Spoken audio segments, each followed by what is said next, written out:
আল্লাহ রাসূল সাল্লাল্লাহু আলাইহি ওয়াসাল্লাম বলেন, আ'আদাতু লিইবাদিয়াস সালিহিন, আল্লাহ রাব্বুল আলামিন তার নেককার বান্দাদের জন্য এমন কিছু প্রস্তুত করে রেখেছেন, মা লা আইনুন রাআত, যা দুনিয়ার মানুষের চোখে কোনোদিন দেখে নাই, ওয়ালা উযুনুন সামিআত, এবং দুনিয়ার মানুষের কান কোনোদিন শ্রবণ করে নাই, ওয়ালা খাতারা আলা কলবি বাশার, এবং দুনিয়ার মানুষের অন্তরের মধ্যে তা নিয়ে ধারণাই আসে নাই।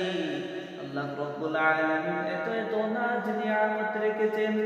কুরআনুল কারীমের মধ্যে আল্লাহ বলেন, ফালা তা'লামু নাফসুন মা উখফিয়া লাহুম মিন কুররাতি আ'য়ুন, তাদের চক্ষু শীতল করার জন্য আমি তাদের জন্য এত নিয়ামত রেখেছি, তারা জানে না। ইন্না সাহাবাল জান্নাতি ইয়াওমা ফি শুগুলিন ফাকিহুন, তারা যখন এই সকল নিয়ামত দেখবে, নিশ্চয় তারা জান্নাতের মধ্যে প্রবেশ করার পর এই নিয়ামতগুলো দেখে দেখে তারা আনন্দে মশগুল হয়ে যাবে।